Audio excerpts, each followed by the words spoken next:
Good afternoon and welcome to Second Chance. Second Chance is a weekly talk show that examines a wide range of social issues and seeks to inspire physical, emotional, social, and spiritual healing, believing that God is a God of second chances, and through faith, all things are possible. Second Chance airs live each week from the beautiful campus of Oakwood University and features real people with real issues and offers real answers. And now, here's your host, Kenneth Anderson.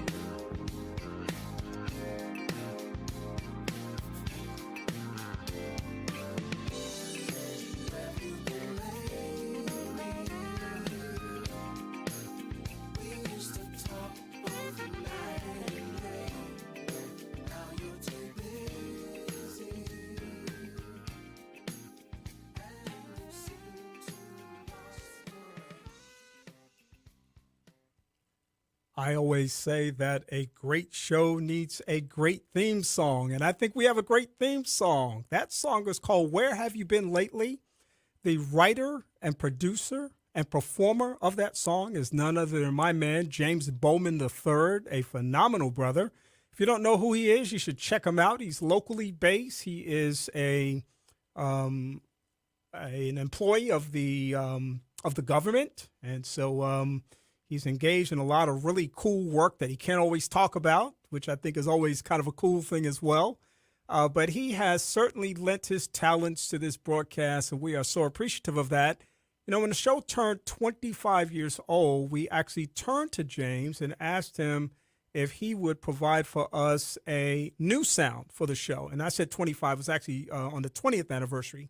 If he would provide a new sound for the show. And he chose that song for us. So that song has actually been with us now for 13 years because it was 13 years ago that the show turned 20 years old. We're 33 years old, folks. We're celebrating a big year. And if I haven't had the chance to tell you yet, Happy New Year. I am so glad that you've taken this time to spend with us here on the second Sunday of the brand new year, 2023. I have already had significant accomplishments in the new year because I have not written down 2022 yet. And as long as I keep writing down 2023, I know that I'm moving forward into my future and yours as well. We're always honored on the second Sunday of each month, and second and fourth Sundays, I should say, to talk to a variety of individuals who can provide perspective and insight on their areas of expertise. Joining me this afternoon is the Executive Director of The Wealthy Child. He is part of the family of the Second Chance radio broadcast, where we feature him occasionally on a segment called The Wealthy Child. Delvin, welcome to the broadcast. Thank you, brother. It's good to see you. Happy New Year. Happy New Year to you, man. It's great to see you as well. Hadn't seen you in a minute, but it's always good to see you. Know that you're still grinding. I know Yes, you're sir. still making it happen, and it's good to see that we've both crossed the threshold into the new year. That's a great thing indeed. I want to talk to you for just a few minutes today about something that a lot of people are talking about, and that's money, money, money. We've heard people sing about it. We've seen people write about it, and people certainly have talked about it. And it's at this time of year that a lot of people are talking about resolutions and investments and being able to somehow think differently, perhaps about how they manage things in the previous year and maybe over the previous years. This is really a good time for people to start thinking about money, how they use it, what it means to them, why it matters, and maybe in some instances, even pause to reset. And so I want to talk with you a little bit this afternoon about a key element of money, and that's budgeting. We're talking about recession. We're talking about economic challenges that people are facing. We're talking about downsizing and making sure that we get more bang for the buck.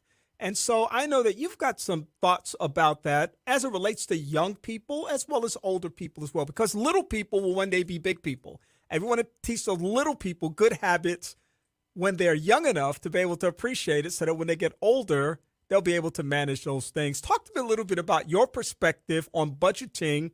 And as you approach young people, what is your message to them? Well, in regards to budgeting itself, I always tell people that's the roadmap to financial success. I notice you use the word, and I think a lot of people are actually thinking about what they want to do. Well, I tell folks, until you put it down on paper, it's just a thought. But when you actually put it on paper, you actually have a roadmap that you can attack. In regards to children, I've actually simplified what I've said over in the past. And what I've noticed is children and adults, what they see develops their thoughts, and their thoughts develop their actions. So they need to actually see you budgeting your money, making it a strong point to ensure that they are good stewards of their dollar. Isn't this a great time to have that conversation too? Because we're coming out of the holiday season where people were actually doing some different kinds of things as it relates to money, perhaps. When I say different, people approach the holidays with kind of a frenzy sometimes, that they go all in. And I know that because of some of the economic challenges that people have faced over the last few years with the pandemic and more, that hadn't always been easy for people. But generally, this is a time of year where people are thinking about spending and giving, and perhaps once the new year comes, I'm going to catch up now and do certain things. What are some of the lessons that children can be taught during this particular time of year as we move from the holiday season into a brand new year? I would say use the items and the toys that they receive to use them as teaching tools for the children. Santa Claus bought everything, but all of it had a cost to it. So I'd have them lay out those toys or those specific, that favorite gift, and then talk about how much it costs and what would they need to do to be able to buy that for someone else that may not have the same assets or be as privileged as they are the next year. And when you do that, that allows you to set some goals in place for them, and then you can move them into a budget. If a bike costs $100, okay, this is what we need to do to be able to buy the young man down at the Boys and Girls Club a bike to make him as happy as you were this year, next year. It's $100. This is how much we can make. This is how we go about actually making this money. And it'll set him or her on a pathway to developing habits to once again become a good steward of their dollars. So I would say use those toys, find that favorite gift, put it out there, find a price, and then work at that price, and you can teach them along the way. Yeah, I love what you're saying. And just to kind of add to that, not that I can't say much more to improve on what you said, but a lot of people talk about matching at this time of year. A lot of organizations, you run a nonprofit, I'll run a nonprofit. We appeal to people to match gifts sometimes. You give $100, we'll put $100 alongside that and increase the value of that gift. This is a great time, I think, as a teaching tool to talk to kids about, you're going to get one gift, but you're also going to get a chance to give a gift. And in that same vein, you're talking about the kind of thing you're talking about, building in people a sense of not just being about getting stuff, but also sharing their gifts and giving their talents and their resources and so much more. Life lessons that can really serve them well throughout the course of their lifespan.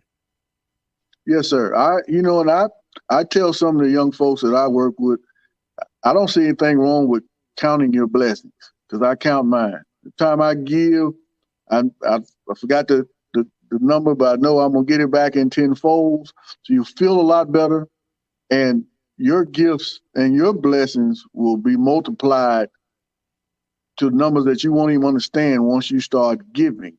Once you see when that child delivers a bike to another child, once he sees that smile on. Delvin, I think you froze up on me. He may come back in just a few moments, but we're talking this afternoon with Delvin Sullivan. He is the executive director of The Wealthy Child.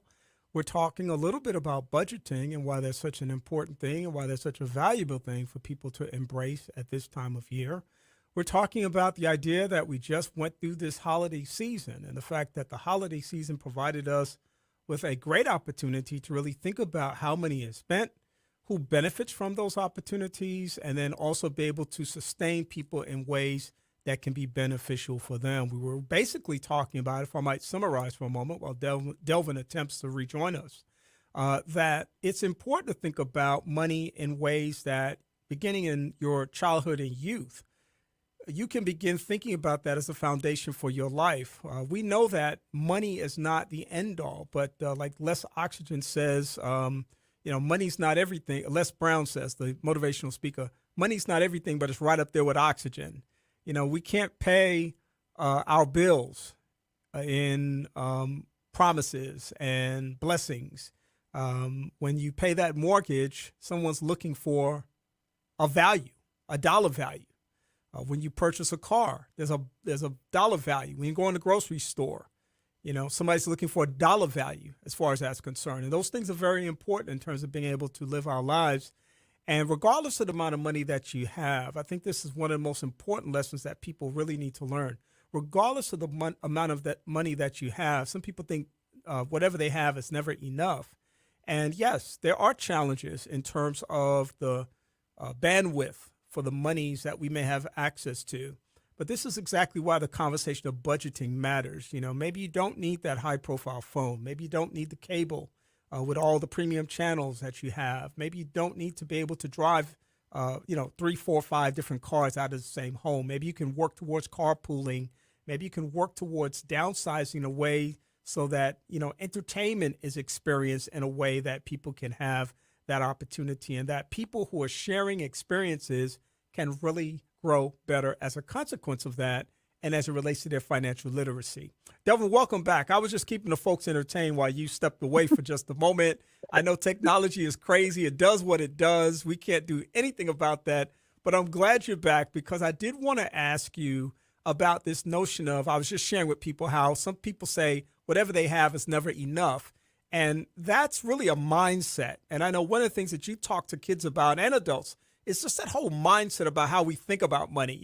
If I make the minimum wage, for example, which is a horrible wage, by the way, but if I make the minimum wage, I don't think I make enough. My first job was a minimum wage job, and my parents didn't expect me to pay all of the bills in the house, but they expected me to contribute.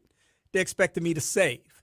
And so I think that whatever you make, there's an opportunity to think about how we budget and how we utilize the money. Can you talk generally about that? Because a lot of people listening today will say, I just don't have enough to save. I don't have enough to budget. I've got to kind of go all in with what I have. What I've found in the past is many folks don't have an income problem. Once you sit down and do that budget, you realize you have a spending problem. And the only way to get to that is actually put it on paper. I know I keep saying that, but that's the key. So I encourage everyone to go pull your bank statement from last month and see what you did to yourself and your account. And then move forward into this year and then start to do things better. But putting on paper, you'll realize in many cases that you don't have an income problem. You have a spending problem. And then take it from there. Yeah, I have actually resisted what you're suggesting, which is a great suggestion, by the way, over the years, because I'm a pack rat, a little bit of a pack rat. So I think I've got every single check I've ever written.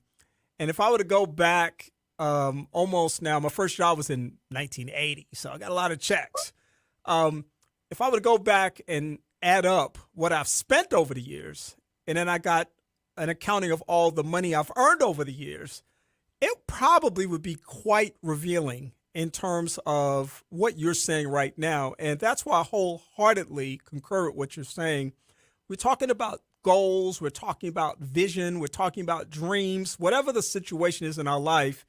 And it takes putting it down, literally putting it down on paper so that we can see it. Because when we see it, as you said, it becomes more than just a notion, more than just something in our minds, something in our heads. We see it on paper and we can now do something with it that might fit the style of our life. It may fit the mode in which we have opportunity to certain resources. It may even show us some gaps and some deficiencies that we need to fill as a consequence of what we see. And so what you're saying is so valuable and so important. And I would encourage everybody to do what I have not done, which is put it down on paper. It would be so valuable. And I'm not saying I haven't budgeted. I'm saying I'm just talking about adding the cumulative impact of saying, boy, I've spent that much over the years. And Devin, when you think about it, just think about somebody who goes out to eat every day or every other day. Yeah, I used to ask, I used to ask people, I used to ask people, what do you spend your money on? And they would say, well, I spend this, I spend that. And I said, okay, they'd give me a class, and I'd ask everyone in the room who would like for me to give them $300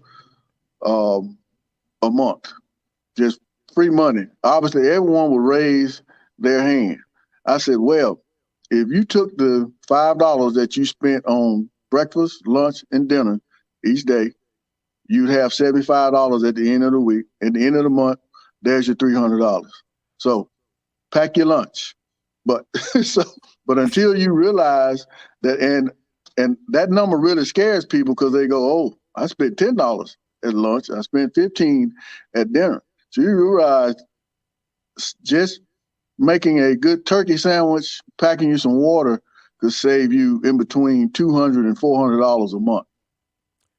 Not only that, but when we have the conversation about healthcare costs and the fact that, you know, something a lot of people don't want to talk about sometimes. I want to eat the way I want to eat. Leave me alone. Dieting and exercise. This is a good time of year to think about how those things also sort of overlap and complement what we're talking about spending money, because people are going to start talking at this time of year about getting gym memberships. They're going to start talking about eating better, and some of the foods that actually cost, foods that are better for us cost more. So can you talk a little bit about families who want to budget for those kinds of things and the fact that everybody doesn't have to get a gym membership to stay in shape? Correct. You can buy small items. Matter of fact, using body weight you can actually transform your body doing the same thing. In regards to the family and spending and eating, my wife sent me to the grocery store today to get 3 items that probably should have cost me $20. Me not budgeting that properly, I came back with like 10 items. I was supposed to spend $50. I spent $108. So if you do not budget for that at the end of the month, you find yourself trying to find out what happened to the other $58. And for many people, that's the difference between getting a light bill paid or paying rent. So we have to budget. We have to use that roadmap. I should have went to the store knowing I was only going to spend those $50, and I would be all right at the end of the month. But now I got to figure out where to get $58 more from. Delvin Sullivan, the executive director of the Wealthy Child, talking this afternoon about budgeting and the new year. He's making some excellent points. I want to stay there for just a moment, too, because you said something that made me think about something that I think is extremely important in this conversation as well. When we think about this whole notion of expendable money, it's important for us to think about those things that we're spending money on. There are cost-cutting measures for our utilities. There are cost-cutting measures in terms of our food intake. There are cost-cutting measures in terms of our entertainment outlets. And people really need to take a hard look at those things, because things do cost more now. And we can't live in a fantasy world and act like as if, well, I've always done this, so I'm going to keep doing this thing. We have to really think conscientiously about what we're spending money on and ask ourselves the tough question of, should I be spending money on this, or is this something I need to perhaps modify in terms of my approach? You would agree with that? Oh, yeah. Yes, sir. I like to use Mr. Kenny Anderson every once in a while. Everybody knows he's a well-dressed man. There's a high likelihood that he dropped some things off, some shirts at the cleaners that may have been $6 to $8 each to clean, but he has enough shirts to go the whole month. So he's going to spend $50 to $100 on getting some shirts out of the cleaners that he didn't even need this month. So he could have actually just left those shirts or washed and ironed them and saved himself $100. But once again, going back to that budget, laying those items down. I'm saying that because I just did the same thing, Kenny.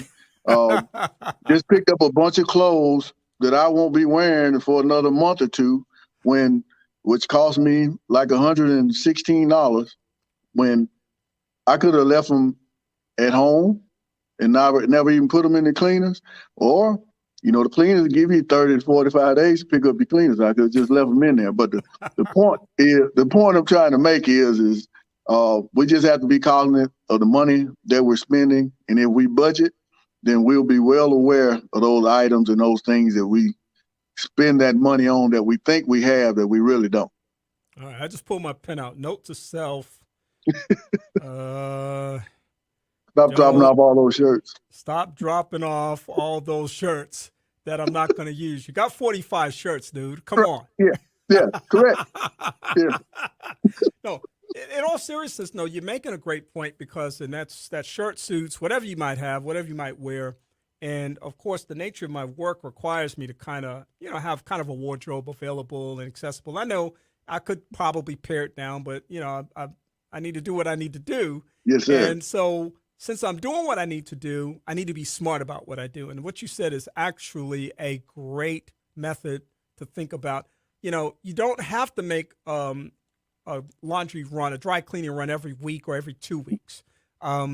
If your hair grows a certain kind of way, and it's not to, undercut my barbers and stylists and people out there, but my hair grows a certain way, maybe instead of getting that cut every week, I can get that cut every 2 weeks or every 3 weeks, I just think there are ways that people need to think about how they spend their money that can help them as opposed to hurting them. And another thing, as it relates to hurting them, we never want to try to keep up with the proverbial Joneses. We never want to do what other people are doing for a number of reasons. And one of those reasons, of course, is because a lot of times what we see on the outside is not what's really happening on the inside. The Joneses are not even in a financial situation to do what they're doing, but we're trying to keep up with them, and it's hurting us. That's really not a good approach to take in life, to just see what other people are doing and just try to keep up speed with them, is it? No, sir. I always tell folks, don't go broke trying to look rich, and then counting my money will not make you rich. So you have to be true to yourself. Look at your money, look at your budget. Once again, I know I keep beating that word up, but we're talking about budgeting here. And set your own path and be the steward of your own dollar, because at the end of the day, that's really all that matters. Your brand new car, Kenny looks good to me, but it's not going to make my day or break me trying to look like him. So.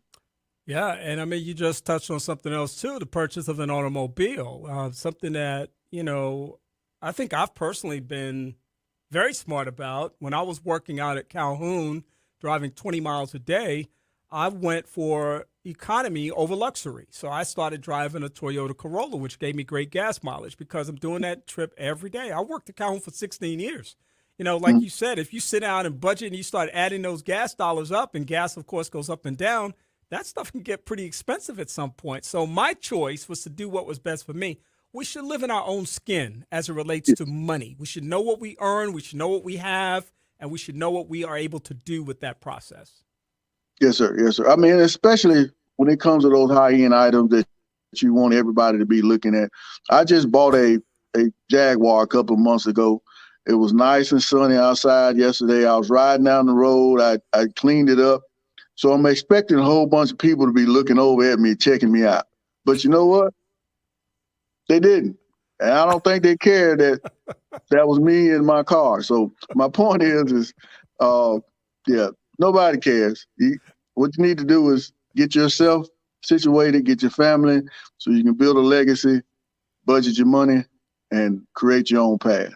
And unless you're paying cash, the motivation for that expense wears off after the first 3 months, and that new car smell wears off at the same time. So, yes, sir. Yes, sir. Yes, sir.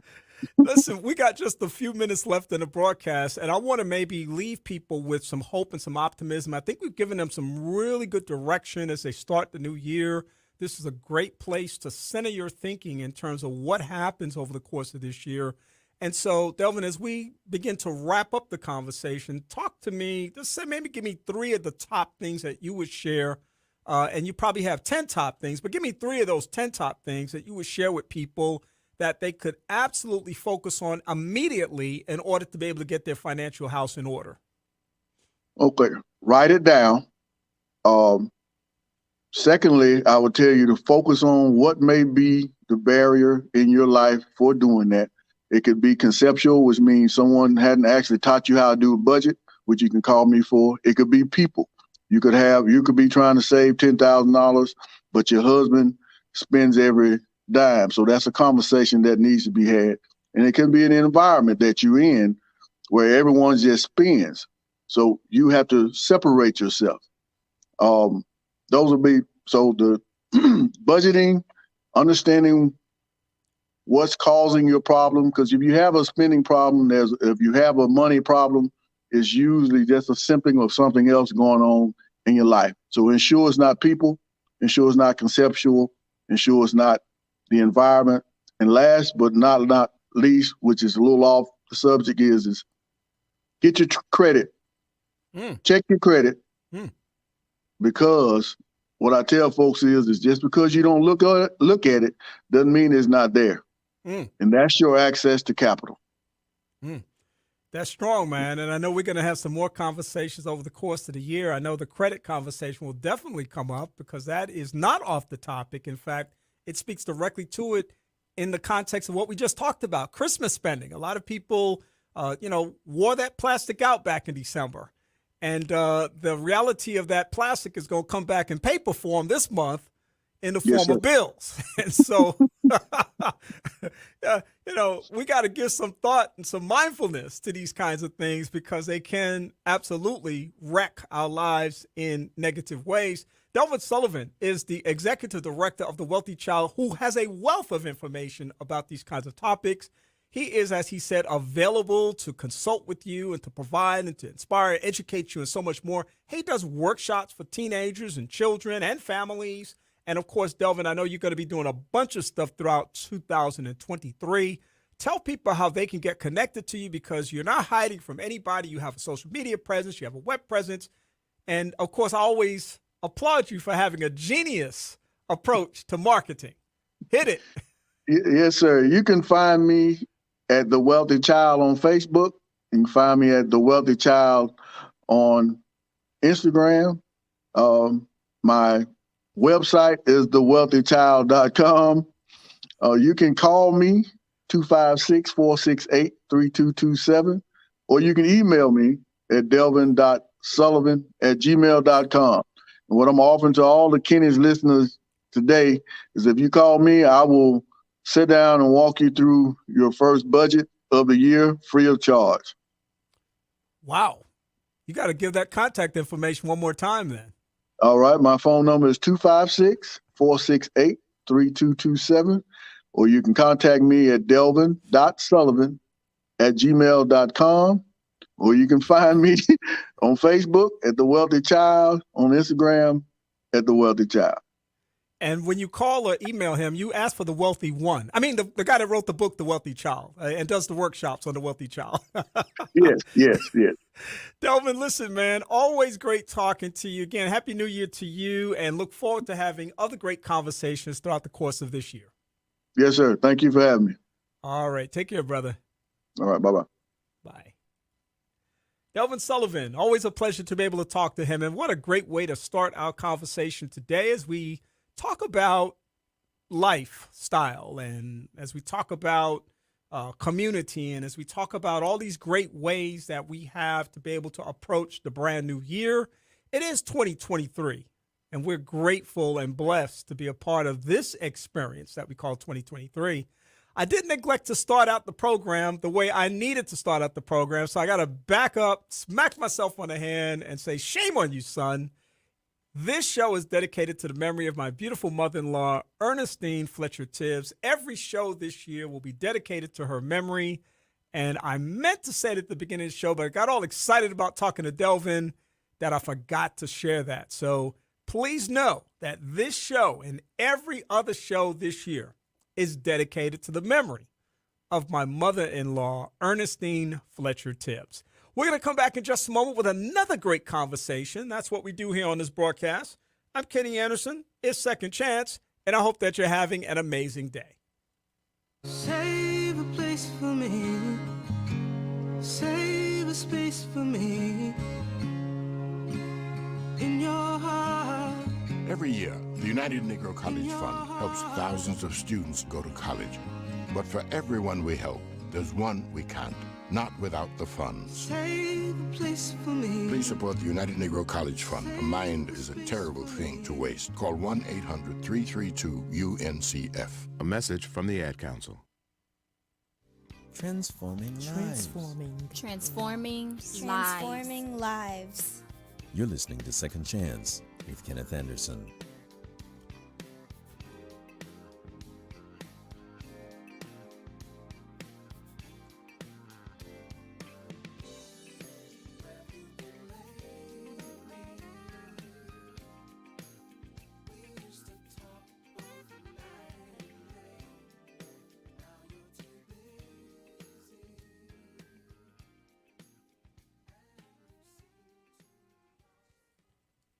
Welcome back to the broadcast. I hope that you're having a great afternoon. It is Sunday, the second Sunday of the brand new year, and our first opportunity to talk with some of the guests that appear on a regular basis. And one of the guests that appears on a regular basis, well, at least his agency appears on a regular basis, is none other than my good friend Daniel Kasambira. I'm going to properly introduce him because it's the appropriate thing to do. Now, in April or March, I should say, of 2021, Daniel was named the president and CEO of the United Way of Madison County. For nearly 20 years, he has served as a leader in our community and beyond, with experience with the YMCA at various locations across the country, including 7 years at the Heart of the Valley YMCA, where he was serving as the Chief Development and Community Engagement Officer. Before that, he served as Executive Director of Hogan Family YMCA in Madison. And Daniel, of course, began his tenure here in this role on April the 11th, and it's 2021. So he hadn't quite done a year yet, but boy, has he made some heavy footsteps in that time. Daniel's community leadership credentials include the Huntsville Committee of 100, the chair of the Alabama Association of Nonprofits Board of Directors, Leadership Huntsville Alumni, Renaissance Bank Advisory Board of Directors, Community Action for Youth, Steering Committee, Community Kite Festival Steering Committee, the Office of Diversity, Equity, and Inclusion Task Force, and the Rotary Club of Huntsville. He is a graduate of Roberts Wesleyan College in Rochester, New York, where he starred as a basketball player. And, of course, he's just got the athlete in him. And he and his wife, Julian, have 4 children, Jamal, Daniel, Isaiah, and Imani. And I am cherishing the fact that I get to call him brother and friend. Daniel, what's happening, my brother? Hey, thanks, Kenny. It's an honor to be here, man. And it's just where you're talking, man. It's not old. I've been in the game for a little while, man. But it's been fun, though. It's been great, and being in this role, it's a privilege and honor. And I'm glad you did recognize your mother in love, because I know what she meant to you and the impact that she had in your life and your wife. And it's just. I think that's just commendable to you to just recognize her in every show, because she did make an impact in our community. So absolutely, yeah, just such an honor to be able to do that. And of course, there's so much more that we're going to be doing throughout the year to honor her, and we'll let people know about that. We kind of let them in on a little something last week, and it's coming together, folks. And I'm going to make a big announcement here in about a week or two, and we're all going to celebrate and be excited about that.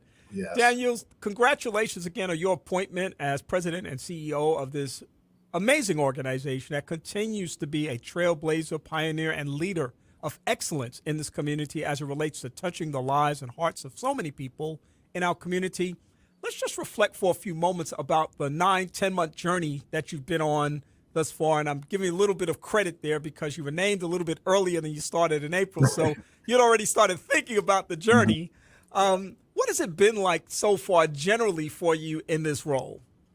Well, one of the questions the board and the search committee asked me during the interview process was, how will you extend yourself and be involved with this community and make a difference in the community? And I said with them, I've been fortunate to be involved in a lot of different organizations and a lot of different companies and entities. I just didn't have a position to be able to really move the needle on some things. And one of the great things is I've come into a great staff team, a great board, a lot of great volunteers. So a great foundation was established by Clay Vandiver in his time here. And I always give him credit because he got our United Way where it needed to be. And now I'm just in a position now to springboard it to the next level. So this last 8-9 months has been fantastic. It's been a whirlwind, a lot of meetings, a lot of interviews, a lot of opportunities to be able to really spread our mission and vision. And we're excited about, as we're going to talk a little more about the standard, our strategic plan, and where we're going in the future. But it's been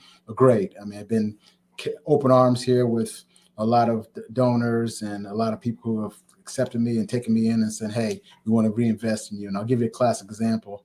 Nick Leosi from the Leosi Group. I happened to see him. We're both involved with the Kite Festival. Happened to see him out for lunch one day, and he says, "Hey, Daniel, congratulations for getting this role in at the United Way." And I'm re-energized, and I want to reemphasize, I want to be involved. And he actually stepped up and matched all his employees' donations, and he's going to do a little extra something for us next year. So just something like this, where people that say, hey, they realize the value and the value of relationships. So, people like that have really come out of the woodwork. And, James Lomax is another one that came out of the woodwork and said, hey, listen, I've got money set aside. I want to do some things. So that happens over and over and over again. Joe Newberry stepped up and did a little more. So it's people like that. It's just, we've been a great community. And I'm just realizing the value of these relationships and people just stepping up to say, I want to support you and believe what you're doing.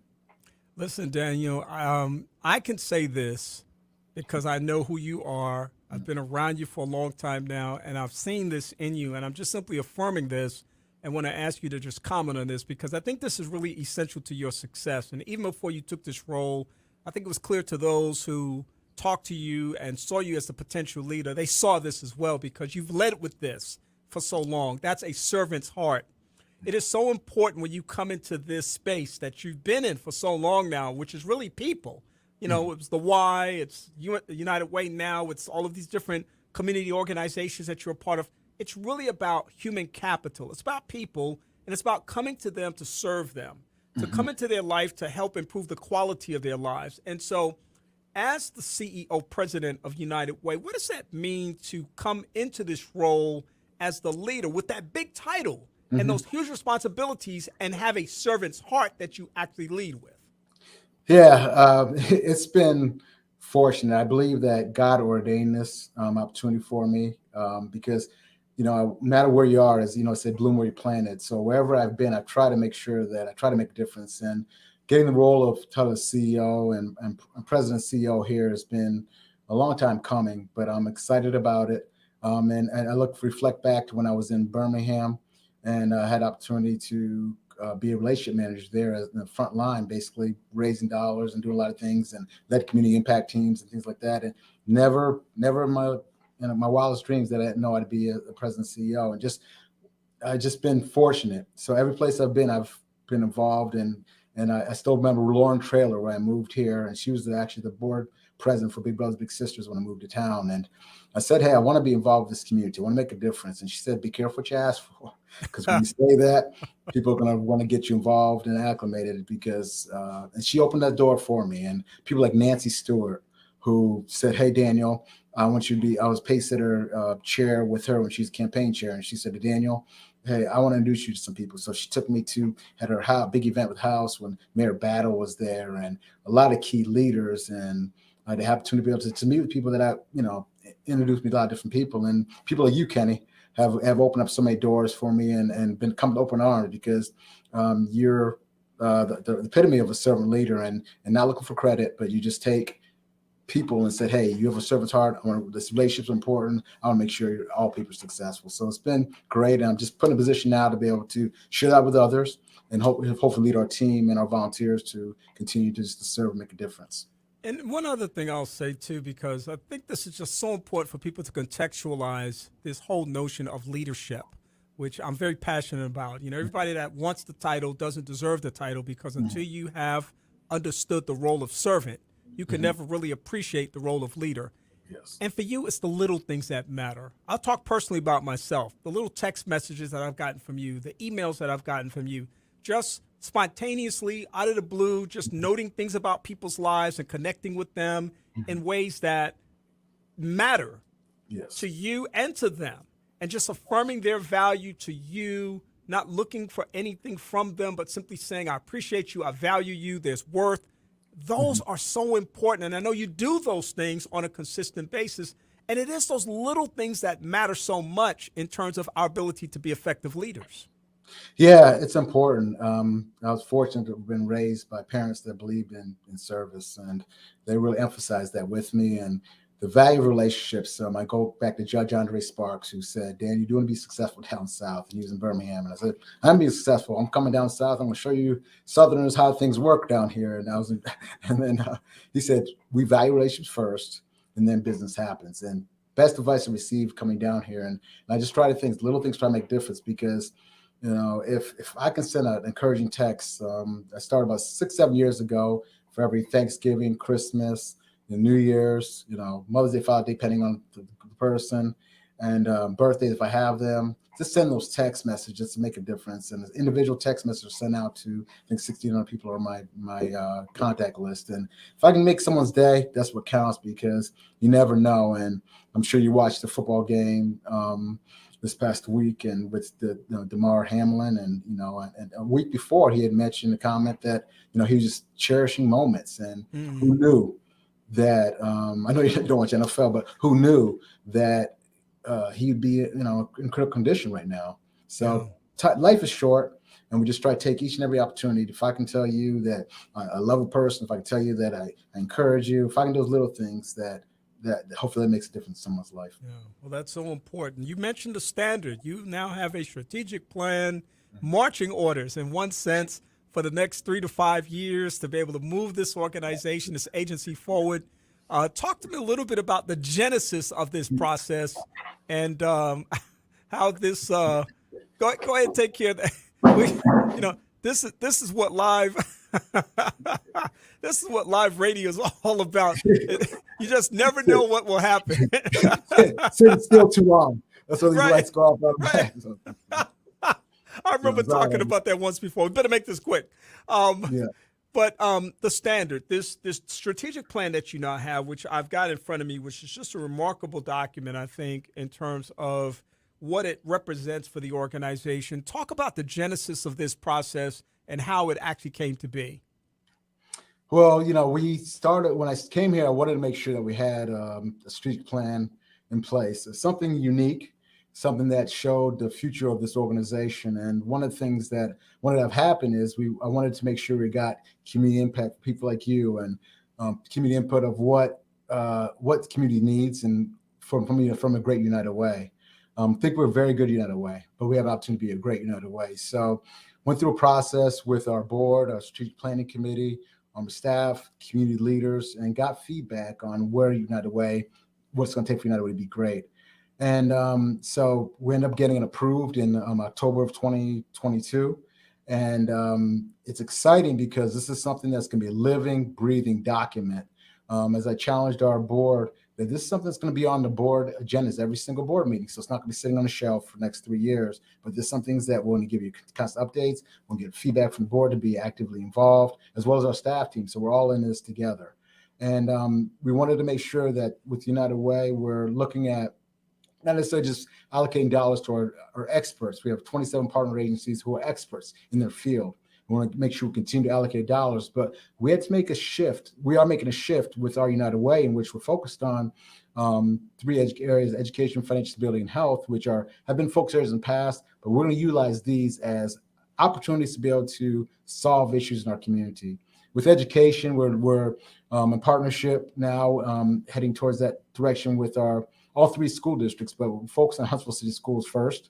And with ACAP scores, you've seen the scores that not where they need to be. We've got some bright young people out there, but what can we do as a community to make a difference? So working along with Superintendent Finley, Chris Gregory, who's a DAC chair, and we're trying to put together an ACAP surge in which we can work with our students in our schools, Huntsville City Schools, to really provide reading 20 minutes a week and getting all people involved. And if we get 20 minutes a day, that'd be great.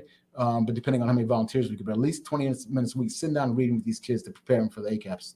With financial stability, as you know, we're Ride United, which Kathy Miller's done a fantastic job with. And we're still number 5 in the country, considering we're with some large cities, and we're 5 in the country in Ride United, making a difference. And which thanks the supporters like the Toyota and BASF, Redstone Federal Credit Union, Blue Cross Blue Shield, who've all saw this as being important to invest in. And so we were able to take local funding to make this happen. And then also with affordable housing. Yeah, and Ride United, so that people who may never have heard of it can understand what's going on. And maybe some sponsors out there who also want to jump in the game too. Talk just a little bit about what it is. Well, Ride United is an initiative was set up by United Way Worldwide in partnership with Lyft. And what happens is they're trying to eliminate any kind of obstacles for people getting to and from work, to the grocery store, or to doctor's appointments. And this was something that was begun a couple of years ago because they thought there was a need out there. We're trying to avoid all that. So what we do is we provide rides for people to get to these places. We have short-term as well as long-term rides. And we've provided a lot of rides over the past 2.5 years. And it's just amazing what's happened. And it's easy to call 211, and you can, get accessible and they connect you with rides. It says Kathy Miller will look at all the information in the packets, see who qualifies, and we go from there. So it's been something that we've seen people really benefit from. And it's a program that we want to make sure that we help them to become more independent. So it's something that we're not going to do.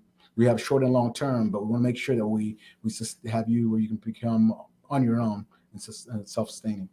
Yeah, and just before you go into the next item that you were going to reference related to housing and more, this is so important because we have the conversation about transportation all the time.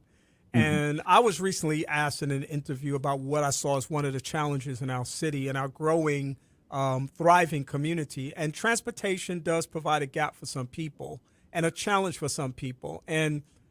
But yet, I said that even though we don't have that mass transit system that a lot of people may want, we have all of these pockets of things happening that are addressing the issue. And although none of them in themselves is the perfect solution, they all provide a response to the challenge, and they're getting the job done. Like you said, there have been thousands of rides that people have been benefiting from that gets them to grocery stores to be able to get food, that gets them to medical appointments to be able to see their doctors, to get them to job appointments and interviews and even jobs themselves to be able to sustain their lives. We cannot underestimate the value of a program like Ride United. It is so critical to the core mission of the work that you do. It is. And, I want to commend, as you talked about, the city of Huntsville, because Scott Irwin and John Autry had made us part of this process. So we've been at the table as they're doing studies of what's going to happen in the future. And they've included us. And we've been, Kathy's been instrumental in making those things happen. But we're involved in that process. So it's exciting.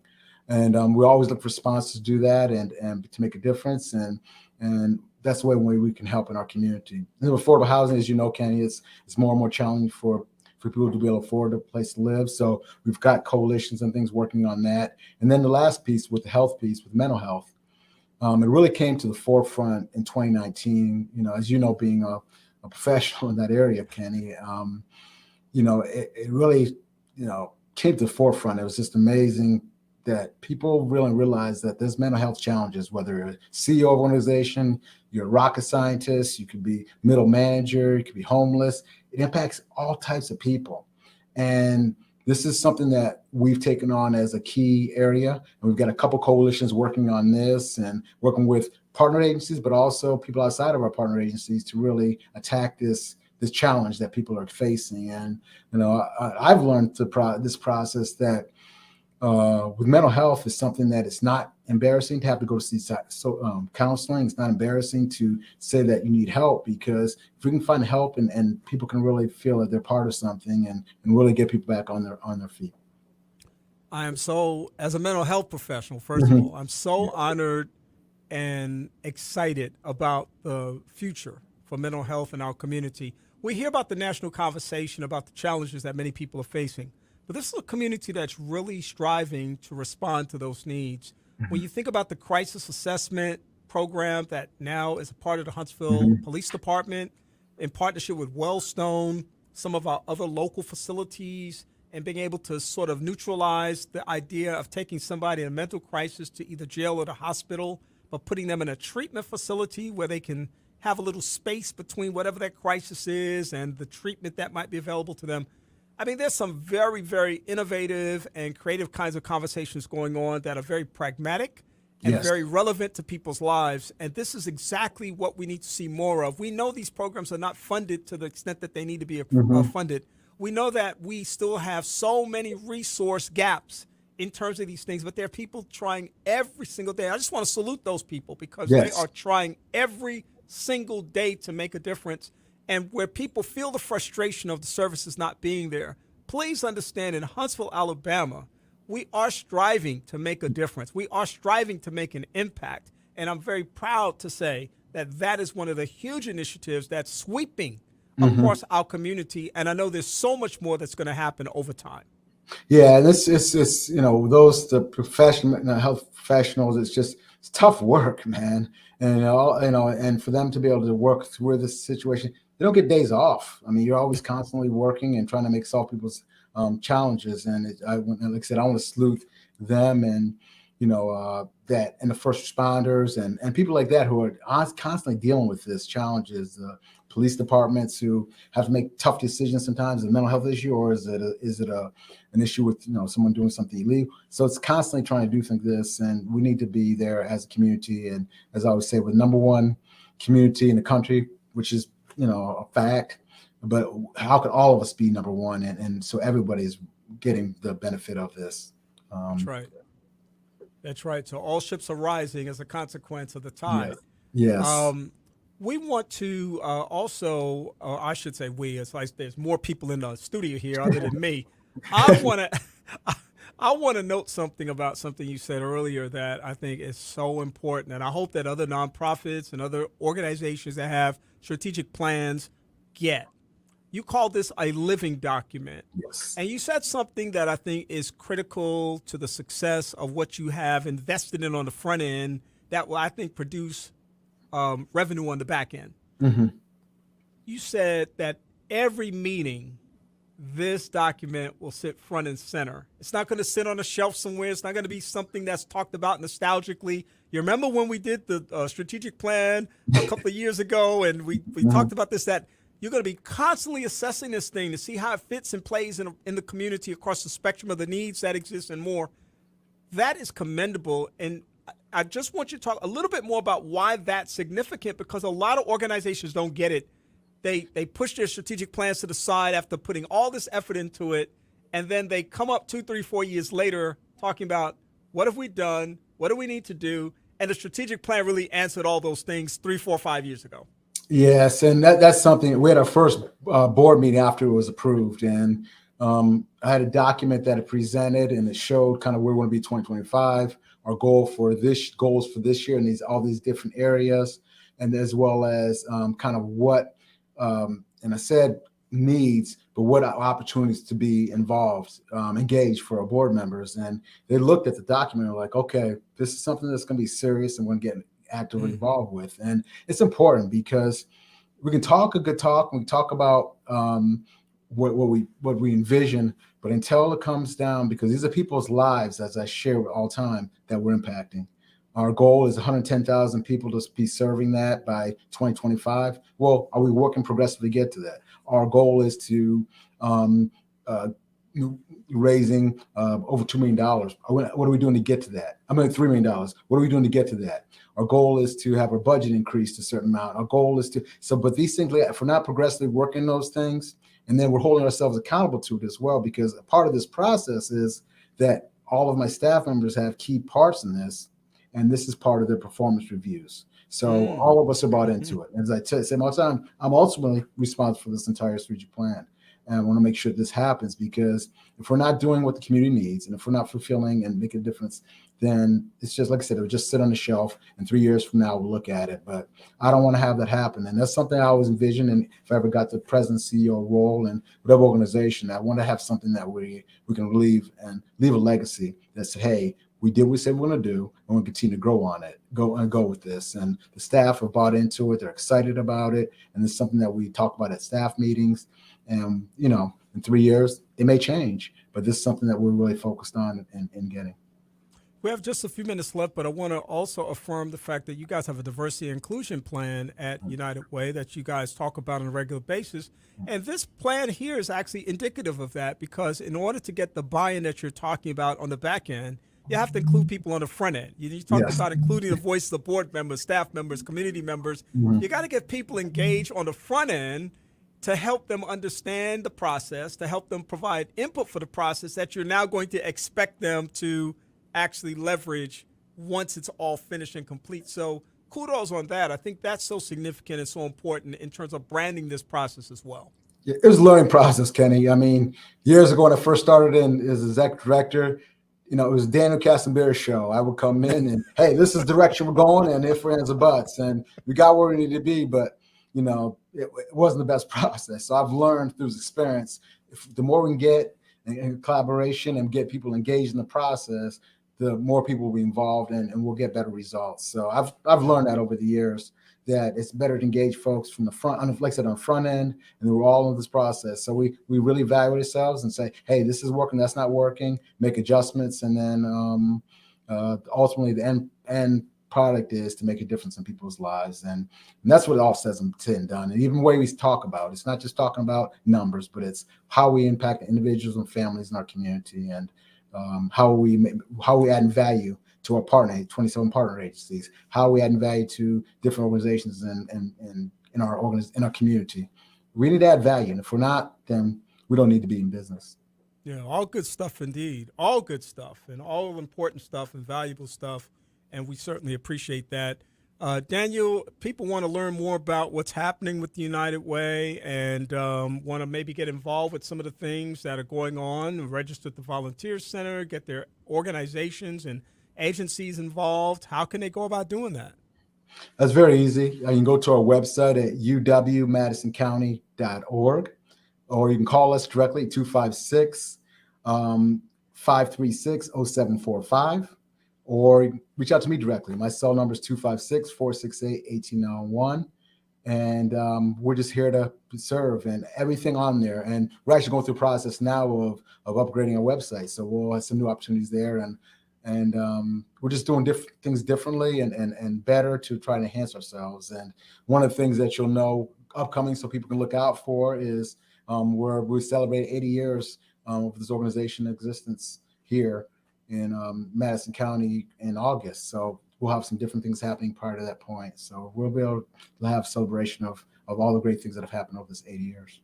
Well, look, we look forward to celebrating with you at that time. We know it's going to be awesome and amazing, and we look forward to just continuing to see the great work of the United Way of Madison County. Daniel Kasambira is president and CEO of this organization, and we thank him for being with us on this afternoon. Daniel, thank you for being here. Thanks a lot, Kenny. All right. Have a great afternoon. Okay, you too. Take care. All right. Bye-bye. Bye. Daniel Kasambira joining us this afternoon. He is the president and CEO of the United Way of Madison County. We're privileged to have him this afternoon, and we're so grateful that he's taken this time to be with us. And we hope that you enjoyed the conversation that we had with him on this afternoon. We've got more to talk about today, and we're going to be able to do that in just a little bit. I am Kenny Anderson. It's Second Chance, and I hope that you're having an amazing day on this second Sunday of the new year. We'll be back in just a moment. Why do we say praise 90.1 FM? Because the blessing is in the praise.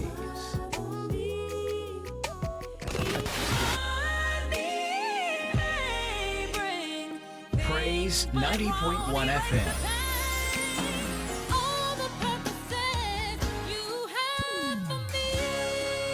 Filling your day with songs of praise on Praise 90.1 FM.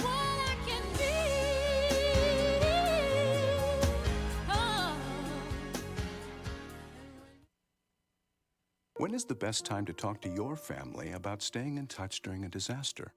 When floodwaters reach your door? When wildfires are engulfing the edge of your neighborhood? Or an earthquake is destroying buildings? Or is the best time perhaps today? During a disaster, you may not be able to stay in touch with your family or friends as easily as you think. Go to ema.alabama.gov and make your emergency plan today. Don't wait. Communicate. Brought to you by the Alabama Emergency Management Agency, FEMA, and the Ad Council.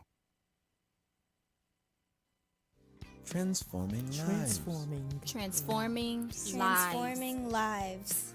You're listening to Second Chance with Kenneth Anderson.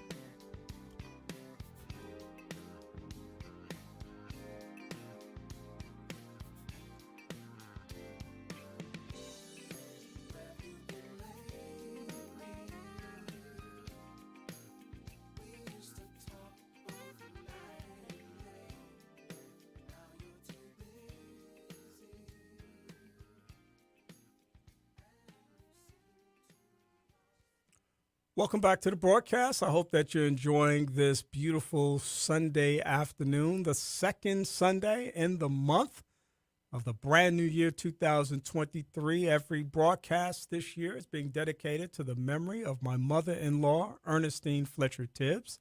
And we're so glad that we've had the conversations that we've had thus far, most recently with Daniel Kasambira, who is the president and CEO of the United Way of Madison County.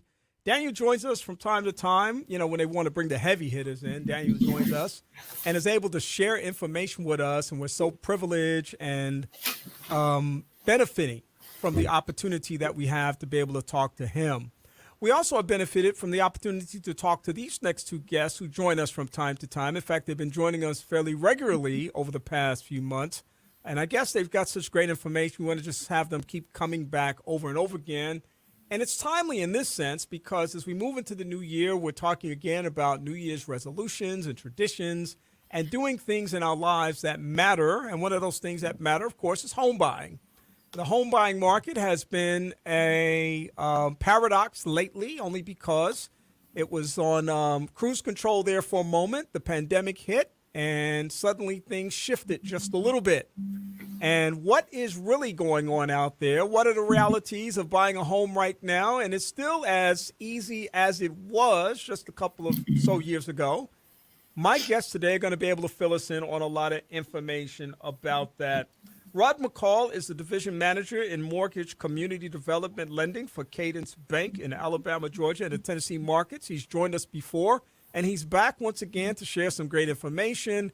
Rod, welcome back to the broadcast, and Happy New Year to you. Happy New Year, Kenan. Glad to be here once again. All right. Always good to have you because you always, like I said, you're right on point and bringing some great information for us. Theresa Leslie is community development lender with Cadence Bank, serving as a mortgage originator, and she is currently serving as the president of the National Association of Real Estate Brokers, Huntsville Chapter, a very prestigious group. We're always glad to have her and her expertise as well. Theresa, welcome back to the platform. Thank you, Kenny. Glad to be here. Guys, home buying is still something that sits front and center in your minds because it's the kind of work you do every day. Of course, people are still talking a lot about it. People are still investing a lot in it. And the Huntsville market, of course, still seems to be moving forward. Everywhere I go, they're building something. And so somebody's building, developing, buying. I mean, just all kinds of things seems to me to be going on out there. But from the common person's perspective, just the everyday person's perspective, we wanted to talk a little bit about the home buying landscape right now and what people may need to know about what's really happening right now.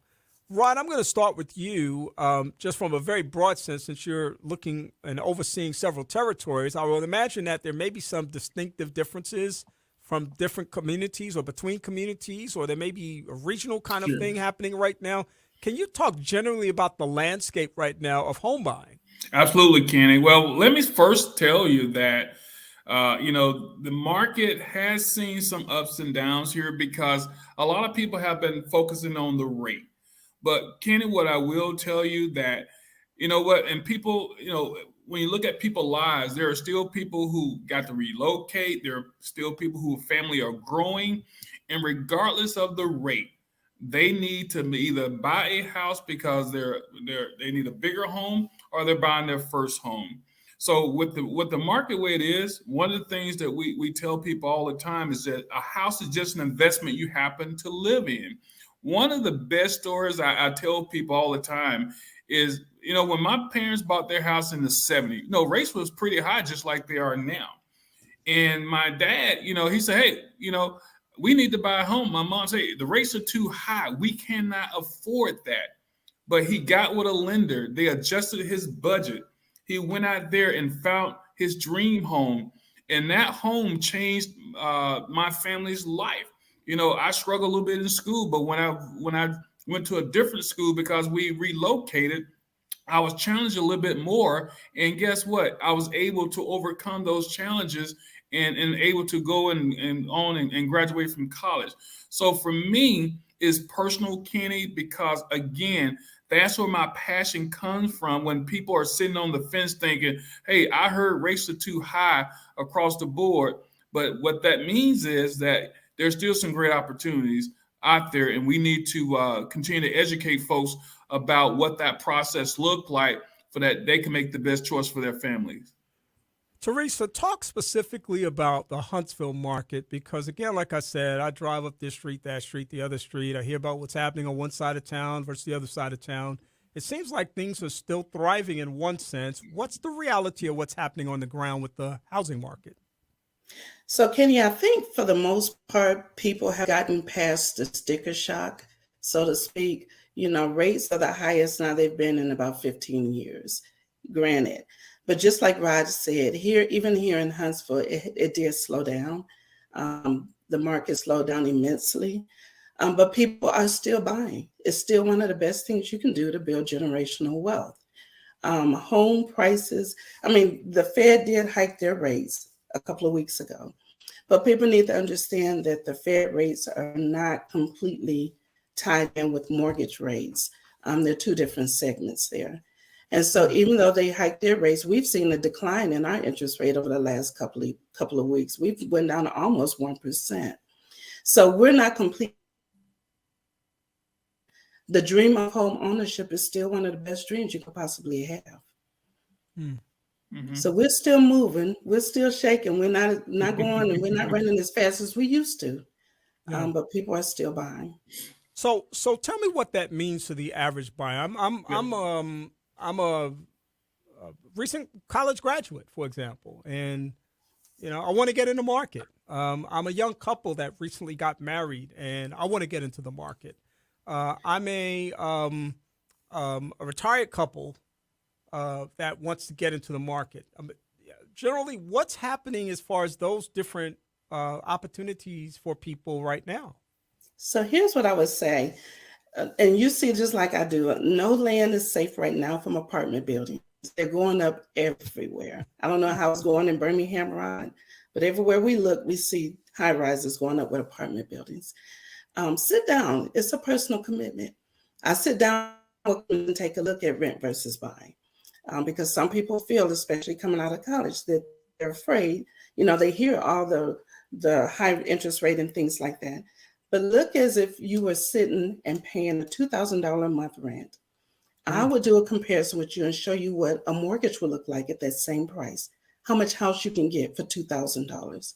I can also do a comparable with you to show you what the tax benefit would be, how much equity you would build up if you stayed in a house on 10 years versus renting for 10 years.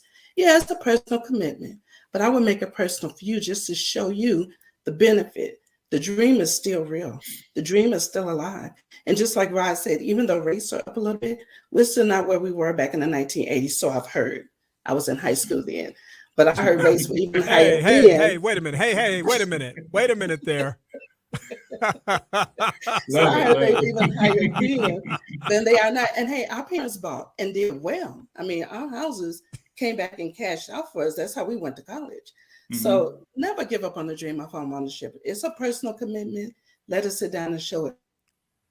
The economic reality for some people is that they want this. They want to leverage that dream, but they don't have the physical means right now, or they don't think they have the physical means right now. I'm sure part of your conversation is showing them how they can go about doing that. But once again, for that average person out there that's listening and they're thinking, well, my salary is X. And yeah, in 2-3 years, I want to buy a home, or I want to buy a home in 6 months. What's the blueprint for a person and I know it's going to be different for everybody, but maybe you can give me a couple of possible scenarios. What's the blueprint for that person to then engage in pursuit of that reality? Yeah, Kenny, let me say this, and I say this to a lot of folks all the time. It's number one, the process, the roadmap to home ownership starts with just really having a conversation, a candid conversation with a lender. Theresa is foot on the ground with tons of experience, right? She's going to start the process of getting you pre-approved.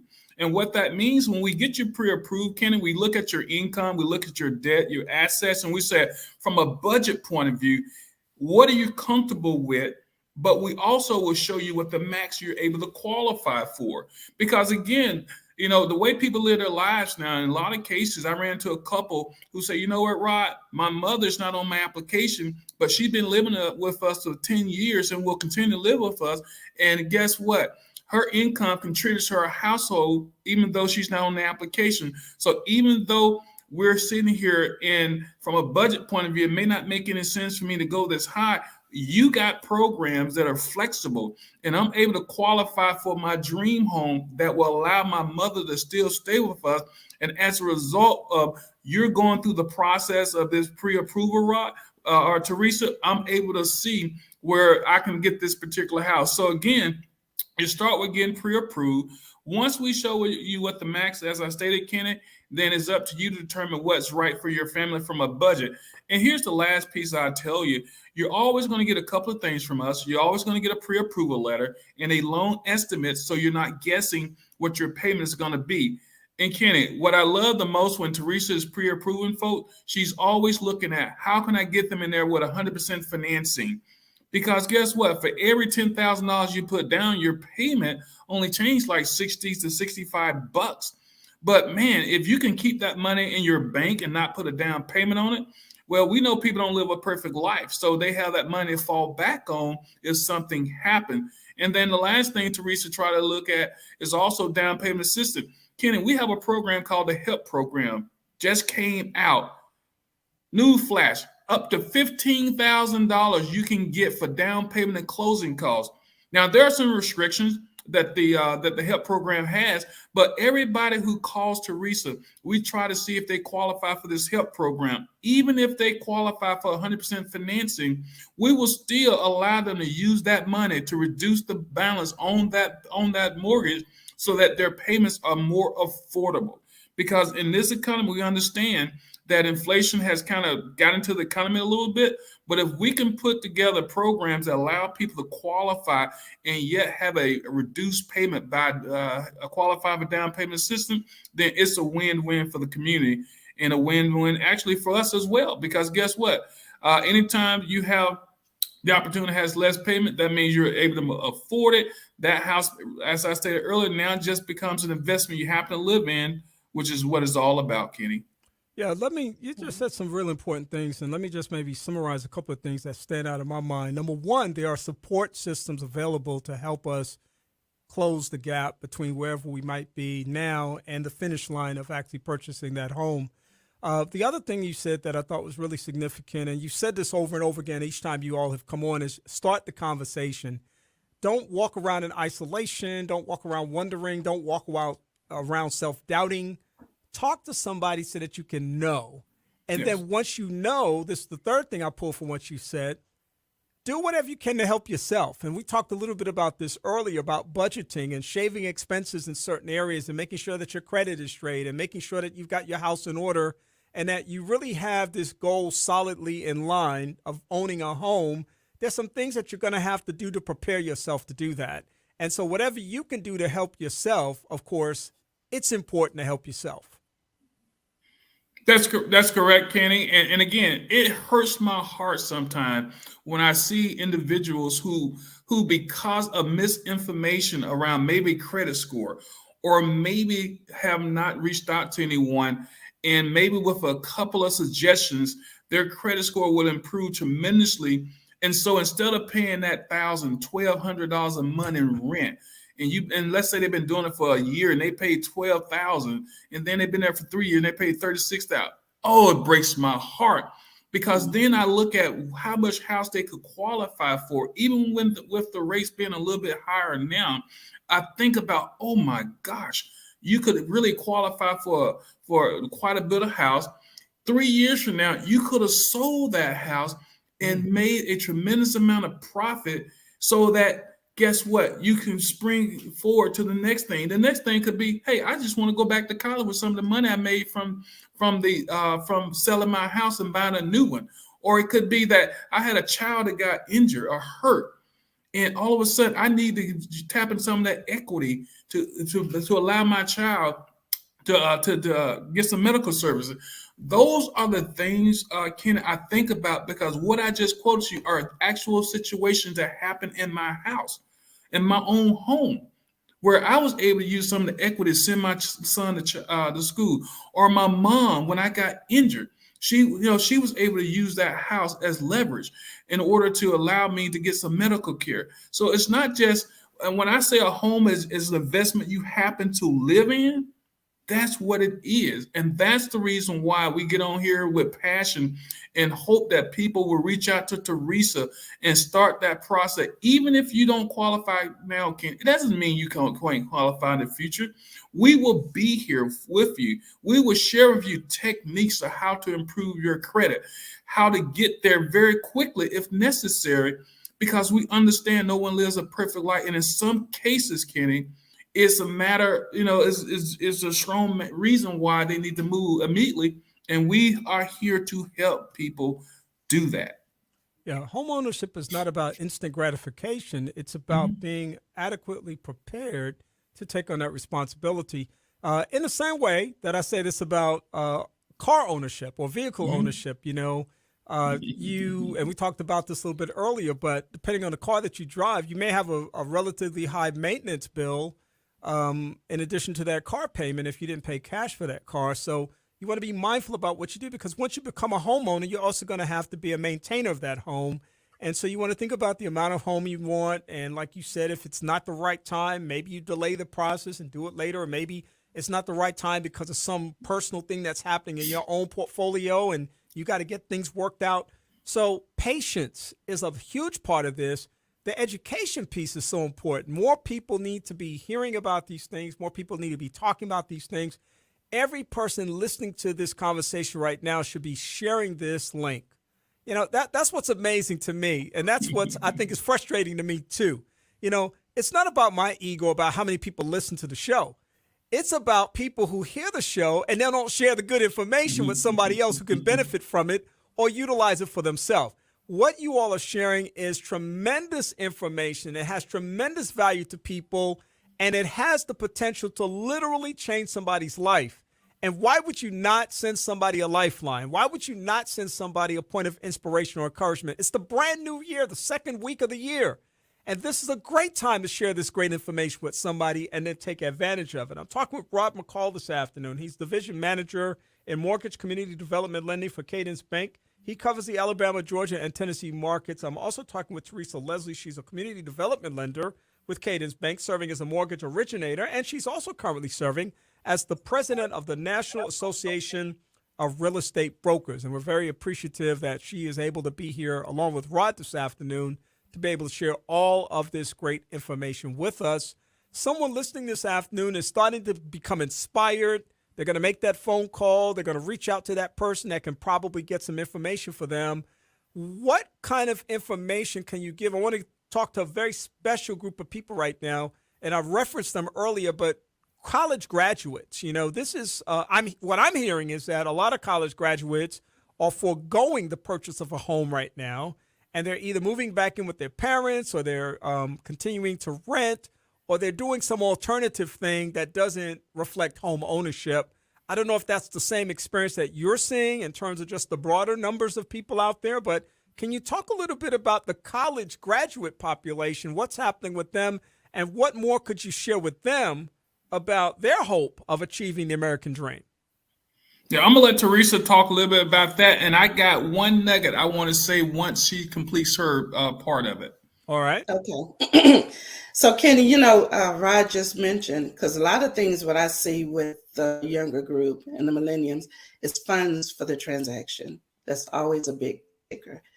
Funds for closing costs, or if they have to do a down payment. Right now is a great time to come to a lender, especially banks, Cadence Banks, because we have the grant funds available. The money is there, it's free of charge. You do not have to pay it back. It's grant money. Like you mentioned, you can go up to $15,000 that will help towards your closing costs. You can't beat it. And so this is a great time for young people to come in and cash in on it before the money runs out. It's first come, first serve. That will help you get over that hurdle. Have the conversation, just like he said. Let's talk about it. Look at your credit and see where you are. You may be ready and not even realize that you're in a lineup to be able to purchase a home. A lot of people don't even know because they hadn't even come in to check it out and see where they are. So call us. Let's have the conversation. Let's talk. There are no commitments. I talked to a lady today, as a matter of fact. She and I were going back and forth a couple of days. And then she decided she wanted to go ahead and just work on her credit some more so that she can do more than what I was able to present to her. But at least she's getting started. She knows where she is. She knows what to expect and what to do. I will give her about 3 months. She'll probably be back in my office and ready to go. Let's talk. Let's have the conversation and see where you are to get going. We have the assistance for you. That's what we want to do. We want to see you buy the home. So come, let's talk and see what we can do. Hey, Kenny, and then also let's get into the weeds thing. I like to tell because when you first graduate, you know what? Sometimes you can be a little nervous because your friend was renting. You think, hey, I need to go rent. But when it comes to getting pre-approved, do you know, Kenny, that you don't even have to have ever worked in your life? But if you went to school and let's say you was in school for at least 2 years and graduate, do you know that the years that you was in school and the fact that you graduated count towards your history of employment? And we can get you qualified even if you never worked in your life. Do you know that all we need is a letter from your place of employment with your position, your start date, and your hourly rate or salary, and we can use that to qualify. In some cases, Kenny, you can close on the home even before you get your first paycheck. That's huge. The reason why, because we are a lender with flexible rules and guidelines. We call it in our industry credit overlays. We don't have them, which means that if the rules are flexible, we use those flexible rules. So when I talked to a recent graduate, I said, look here, don't be nervous. Let me give you examples of people who were able to buy a house as soon as they qualified.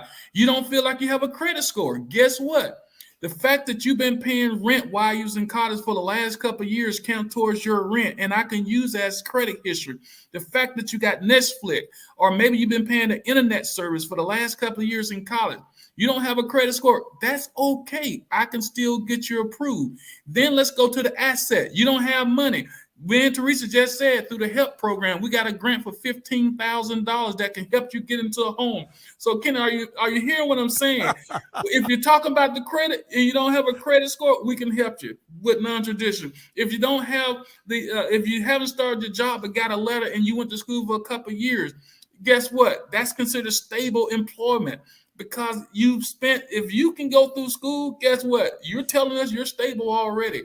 And then on the asset part. So there are so many things recent college graduates are able to do that maybe 20 years ago, we didn't allow this kind of flexibility, but we do now. And can you just imagine if you bought a house at 19 or 20, which is the legal age in Alabama, and you kept it for 5 years, and maybe you sold it and made a huge profit, and then you go to the next one. That is the American dream. And that's where I see when I go to seminars and I go to colleges and speak, I talk about the investment of investing yourself. When people in my family graduate, Ken, you know what I do? I give them a card and a letter saying, call me for a free pre-approval if we can talk about your credit and see if you qualify, because you just sent me something saying you graduated from college. And I know that means send them a $50 or $100 graduation gift, but I also send them my business card and say, you better call your uncle. You better start this process. So that's what it's all about. And I'm glad you brought that up about recent college graduates, because sometimes we get so nervous. I remember when I was in college, I didn't take care of my credit like I did. But guess what? I found out through pre-approval that there's a couple of things I need to do. And in less than 6 months, I was able to fix and became a homeowner. So again, there's many opportunities out there for recent college graduates to take advantage, and they're still building houses, Ken, because there's a shortage of houses. I will tell you that. That's why they're still building them. Yeah, yeah. And you know what, Kenny, too? We have a lot of success stories. So it's not that we're talking to people and they're not coming back. They're coming back and they're closing and they're getting their homes. And I will say kudos to Rod, because this man right here, whenever I get in a rut with something, he helps me wiggle through it so that we can make it happen with a lot of our own in-house programs. So it's a great place. I mean, have the conversation. Let's talk. Yeah. Well, listen, I want to buy a home. I see you link Kenny right now. Yeah, you've inspired me. If I wasn't sitting on one right now, I'd be ready to roll, man. I mean, I'm so fired up right now. I want to tell about 5 of my friends that y'all need to go by. Y'all need to talk to Rod. Y'all need to talk to Theresa. And that's why I'm saying, if you're listening this afternoon, folks, if you're watching on the live feed this afternoon, you need to just look. There's a link down here that says share. Just share this information. This can be a lifeline for somebody who is looking for the answers to the questions that they refuse to ask, because people are a little timid. They are a little scared. They are a little anxious. Some people have seen what their parents have dealt with, and they don't want to get into that same territory. Some people are defining themselves as transitional. So I'm probably only going to work here 6 to 18 months. So I'm not going to be here long enough in order to be able to buy a house. But we're talking about the investment value of what you do. And we're talking about the long-term return on that investment as a consequence of that. And we hope that you'll definitely be a part of that. We have only 3 minutes left. That's probably just enough time for you guys to tell us how people can reach out to you and how Rod can slam you up against that wall and make you buy that home. Tell us how people can reach out to you. So I'm going to leave my phone number this time so Kenny don't beat me up like he always do. 256-337-9636. You can give me a call on my cell. And of course, you can always go to my website, TheresaLeslie.com. All right, one more time, because you said that so fast. Somebody's looking for something to write with. Okay. 256-339-9636. Theresa Leslie. You dropped out. You got to do it one more time. 256-337-9636. All right, you got it that time, Rod. Okay, Kenny. Again, this is my cell number. Always the best way. You can call me. You can text me. Theresa and I work as a team. So can you imagine you get 2 in 1? So the number is 205-835-3966. 205-835-3966. I'm going to challenge every caller on this who's listening to call us. Let's start the process of getting a free pre-approval. Again, if you got questions about your credit, your income, your assets, we have the products that can help you. And the last thing, again, someone called Kenny about a week ago to us saying, hey, I had some credit concerns. We have a product called Credit Builder. It is a CD. You can get $1,000, very little qualifications to qualify for it. Guess what? We'll give you $1,000. Then you start making monthly payments on it. That goes towards your credit history. And guess what? It allows folks to build their credit, because we have found out that when they was going to get secure cards, Kenny, they had great intentions, but all of a sudden a life experience happened. They had to charge it up because of emergency, and their credit score went down because they look overextended. So let us talk to you about the process. Again, it's 205-835-3966. Let Theresa and I as a team help you, and we wish you well in the coming year. They are the Cadence Dynamic Duo. They can get it done for you. They can make it happen. And we're always glad to have Rod McCall and Theresa Leslie on talking about all these great things related to home ownership. I'm sure they'll be back with us sometime during the year to continue to share all their valuable information with us, because they certainly have a ton of it. And I hope that, again, you'll click that share button so that somebody will get their blessing on this afternoon. Rod, Theresa, thank you so much for joining me. I look forward to talking to you again soon. All right, my friend. Have a great one. All right. Take care now. All right, you too. All right. Rob McCall and Theresa Leslie joining us this afternoon. Cadence Bank presents an opportunity for us to talk about a bunch of stuff that is so important and valuable in terms of your ability to learn about things related to home ownership. It's a little financial literacy piece that we have on a regular basis as part of our program. We're going to come back in just a minute with our final guest. It's been a great day today, folks. We're sharing lots of good information, and we're going to keep the ball rolling here in just a few minutes. I'm Kenny Anderson. It's Second Chance, and I hope that you're having a fantastic and wonderful afternoon. Hi, I'm Spencer Collier, Secretary of Law Enforcement for the state of Alabama. Chances are you won't find yourself in the middle of an active shooter event, but your survival may depend on whether or not you have a plan. There are 3 things you could do that may make a difference: run, hide, or fight. First, if you can get out, do. If you can't get out safely, find a place to hide. As a last resort, if your life is at risk, fight. For more information on active shooter situations, go to alea.gov. Sponsored by the Alabama Law Enforcement Agency, ABA, and this station. Transforming lives. You're listening to Second Chance with Kenneth Anderson.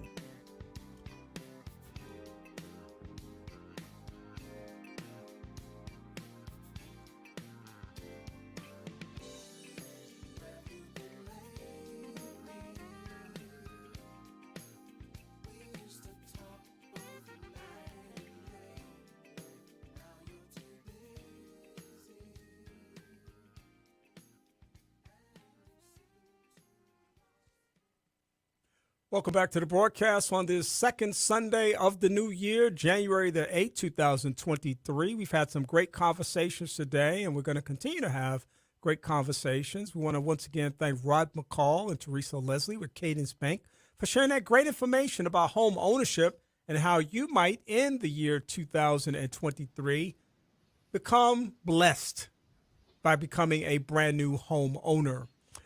We have a segment that we call Service and Valor. This segment was developed a few years ago with my good friend Captain Washington Johnson, who joins us periodically for a conversation about a variety of things related to the military service. Captain Washington Johnson II is a native of the great city of Birmingham, Alabama. He was commissioned as a chaplain in the United States Navy Reserve in 1998 and has multiple assignments over his career. He's now retired from all of that great work that he did back in the day, but he's always connected to his military service. Captain Dr. Johnson is an ordained Seventh-day Adventist minister and former editor-in-chief of the Great Message magazine, one of the denomination's oldest religious journals. His pastoral ministry has spanned throughout the South Central and Northern California conferences of Seventh-day Adventists, and he is currently the director of Adventist Chaplaincy Ministries for the North American Division of Seventh-day Adventists. Captain Johnson, welcome to the broadcast and Happy New Year to you. Thank you, and Happy New Year to you as well, Kenny. And please accept our sincerest condolences in the loss of your mother-in-law. Thank you so much. I appreciate that. We have dedicated every show this year to her. We'll be dedicating every show this year to her and to her memory. So I appreciate you acknowledging that at this time. Also joining us this afternoon, because Captain Johnson always has this way of inviting these really great guests to come on with him to be able to lend context and perspective on these conversations that we have, is Leroy Johnson Jr. Now, Leroy is a product of the Birmingham education system, where he went to school at the Birmingham City and Jefferson County school systems. He served in Vietnam in 1968, something that played an important part in his development and what he is today. In spite of the experience, God reached down into the ashes and rescued him. He has a BA degree in education, a master's degree in special education, and an EDS from Argosy University. Mr. Thomas, welcome to the broadcast. Good to be here, Kenny. I've been looking forward to meeting you. Yes, sir. And well, I have really been impressed while I sat here and watched you do the interview, and you're doing a good service. Well, thank you. I've learned a lot over the years. I think about my infancy in this work, and I was still a neophyte. I was a counselor, and I was kind of figuring my way through this process. And over the years, God has graced me with the opportunity to talk to so many amazing people and really hone the craft. And so I enjoy doing what I do, which is a big part of it. Very passionate about it. And getting to meet people like you, of course, I think is what brings me to the studio Sunday after Sunday for the past 33 years. Yes, I'm glad to be here. 33 years? 33. I got you beat by 6. I taught school for 39. Well, you know what? We say this a lot, especially to people who served in the military, which of course you did too. And we say this to first responders. We say thank you for your service. But I say that often to educators as well, because I think the next most important job to being a parent is being an educator. And I think that is because we are in the lives of young people in ways that will have a profound impact for the rest of their lives. So thank you for your service as an educator. Thank you. I had a wonderful time doing it. It was a blessing. Yes, sir. Well, listen, you know, I always chat with Dr. Johnson about his topics, and I want to affirm you in your readiness and willingness to be a part of these conversations, Captain Johnson, because you always give me what I ask for, unlike some other guests. I won't call any names, but you always give me what I ask for a year in advance. And I want to let people know that you are on your game. I appreciate your integrity. I appreciate your diligence and your responsiveness, because it just makes for a better experience when you come on the air. And so we talk about what we're going to talk about when you come on the air. And so today, I want to acknowledge that in this current year, this brand new year, 2023, the U.S. military will commemorate the 50th anniversary of the signing of the Paris Peace Accords, which took place on January 27th, 1973, ending the Vietnam War. And that, of course, is why we wanted Mr. Thomas on, because he served in the Vietnam War, to provide some perspective on that journey as well. Mr. Thomas, I was a young man at the time that this happened. In fact, I think I was probably about 15 years old when that peace accord was signed. But I want to tell you, I want to be very transparent. I was really looking through the prism of my life and anticipating that if that war hadn't ended in a couple of years or so, I was going to be signing up for the draft. Well, I think they made all the money they needed to make off that war, so it had to come to an end. Yeah. Well, listen. That was it. Well, it's all about money. Yeah, well, tell me about that perspective. That's interesting. That's an interesting place to start. Tell me about that. Well, you know, when I was in the 3rd grade, I had a teacher named Mrs. Jones. She taught me how to read, and I fell in love with reading. But when I went to Vietnam, you know, such an experience that I had to read about. Why was I there? And when I got through doing my study, I realized I shouldn't have been there. None of us should have. But it was all about money. You know, the United States goes all around the world trying to push democracy on folks. I like what Dick Gregory said: if democracy was so good, you wouldn't have to shove it down people's throats. And I think this happens a lot with this country. But I just was trained as a child. I guess we can say we all, my generation, through the segregation, period of segregation and all that I came through. Only time I ever had a white teacher was when I got to college. But before that, we were conditioned by our families to really be good citizens. And I was blessed to grow up with a strong father and even stronger uncles and aunts who really kind of guided me along. My aunt, they were educators and nurses, and so I had a pretty good background on my daddy's side. On my mother's side, they helped me get ready for Vietnam. They were pretty tough folks. Yeah, just in terms of the experiences that you had with them. Well, I went as naive as most young men do when I went to Vietnam. How old were you? I was 18. Okay. 18 years old. You were drafted? You were drafted? You know, I had the strangest idea that if I joined, I wouldn't have to go to Vietnam. I was wrong. And so I joined, and, you know, looking back, and I've said, I probably would have done the same thing at that point in my life, because looking back at my life now, everything fit into place. God has you. He puts you where he wants you to be.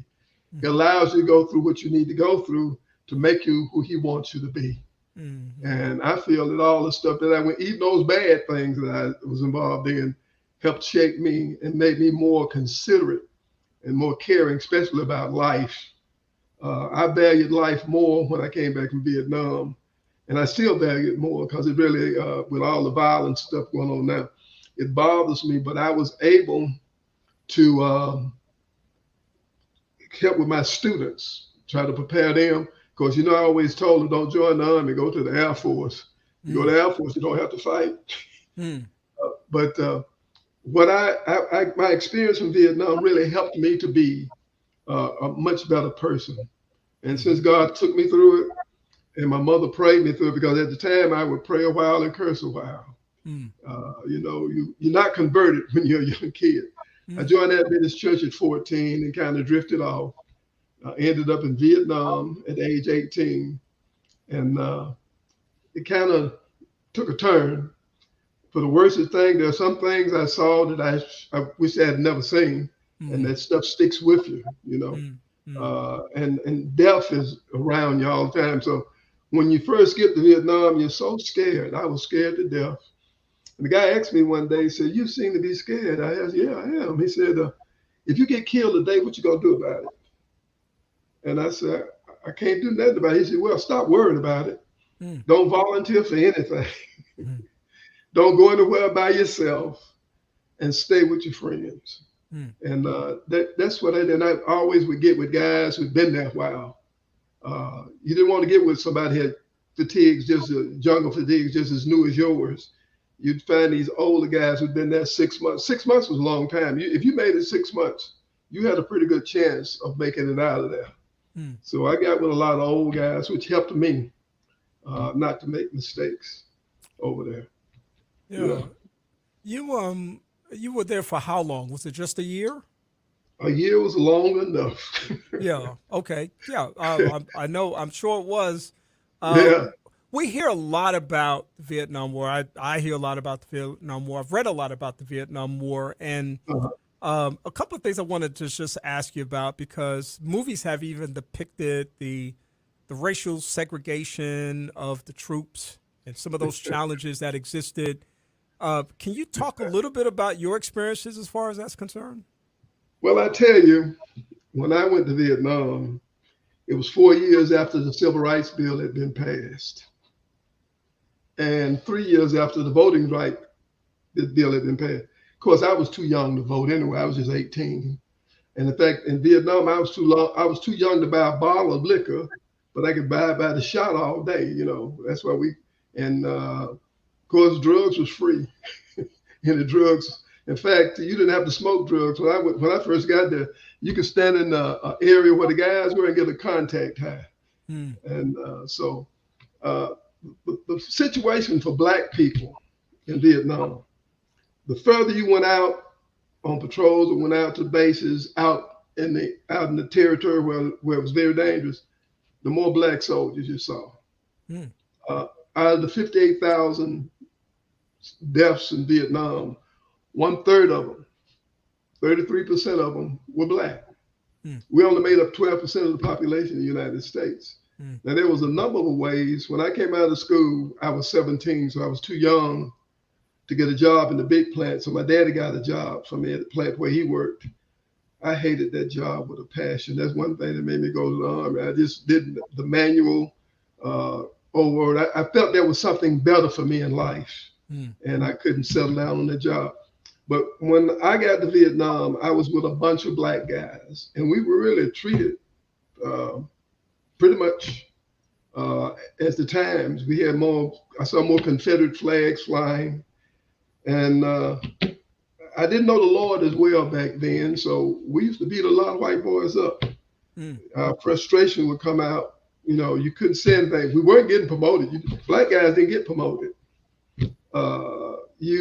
And because I was blessed in some of the situations. I had some pretty bad situations I was in as far as conflict was concerned with the white brethren. We called ourselves, Black guys, we called ourselves Bloods. We were Bloods. And we stuck together.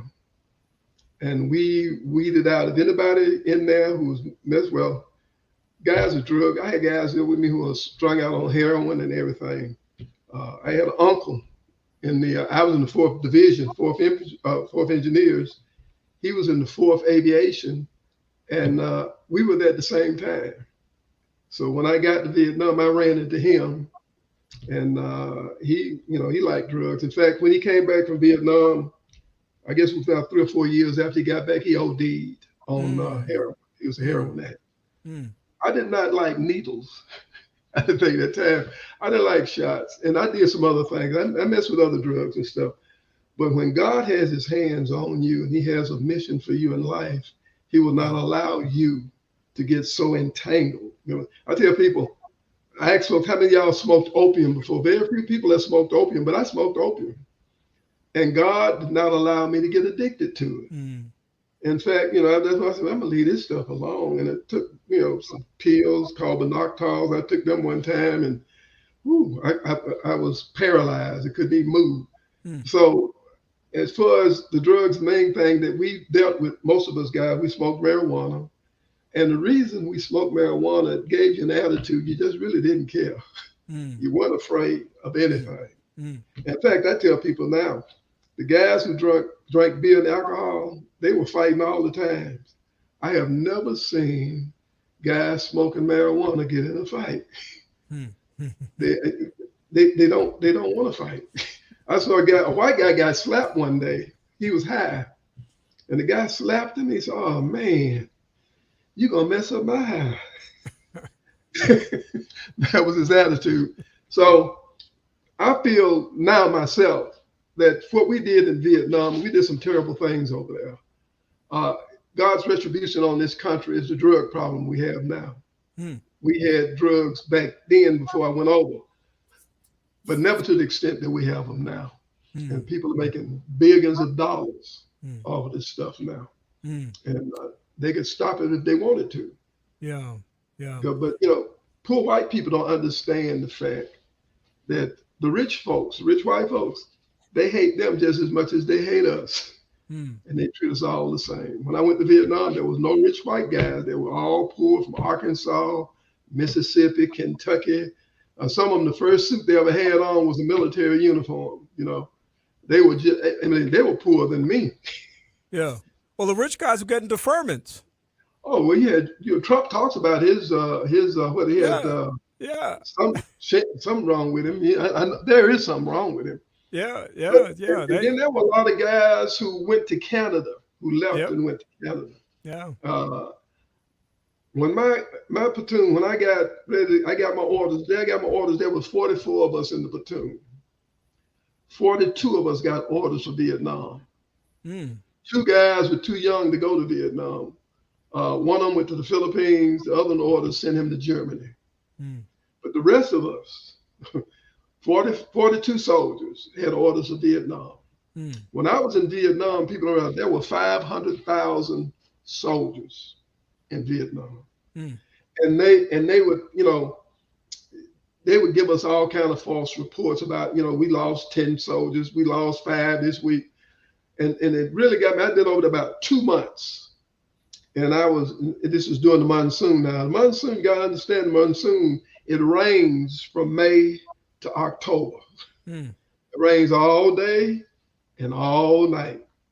You go to bed, it's raining. You wake up, it's raining. You go to sleep outside, it's raining. You wake up, it's raining. And for some reason, I drove a Deuce and a Half that assigned me that I would drive when I had to go into convoys, and didn't even have a driver's license. I hadn't got my driver's license, but I was driving a Deuce and a Half because I knew how to drive. And I was driving by the hospital this particular day, and the tarmac is the tarmac where the helicopters land by the hospital. Sure. I went up by the hospital for some reason, and I looked over to my right, and I saw nothing but body bags of American soldiers. And it had to be about 40, 50 body bags out there.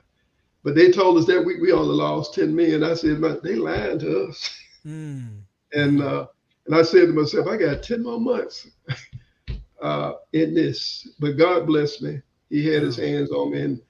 And I promised one day on the patrol, I was in a rice paddy, going across the rice paddy. And I was up on the hill from the rice paddy. And I looked around, and I saw all these poor black guys, bloods, just us out there, and poor white boys. And all the guys who had college, some college, They were in the rear, typing, doing finance and stuff like that. I said to myself, I said, Lord, if you get me out of this, I'm going to college. And when I got out of service early to go to college. My first quarter at a community college in Birmingham, Lawson State, I made 2 B's and a C.